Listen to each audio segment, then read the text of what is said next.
আমরা ইংরেজি কখন, কোথায় এবং কীভাবে প্র্যাকটিস করব? It's a very important question and I think $1,000,000 question for students who want to learn English. So আমরা ইংরেজি কোথায় চর্চা করতে পারি?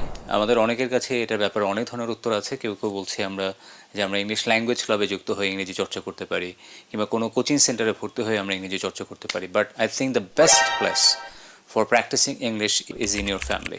আপনি আপনার ছোটো ভাইয়ের সাথে, ছোটো বোনের সাথে, আপনার বাবার সাথে, আপনার মায়ের সাথে ইংরেজিতে কথা বলা শুরু করেন, দেখবেন আপনার কাছে ইংরেজিতে কথা বলাটা সময়ের ব্যাপার মাত্র। দ্বিতীয় বিষয় সেটি হচ্ছে আমরা ইংরেজি চর্চাটা করব আসলে কখন? এটার উত্তর হচ্ছে it doesn't have any specific time. এটা একটা ভাষা চর্চা করার জন্য নির্ধারিত কোনো সময় থাকে না। So you have to practice it 24/7।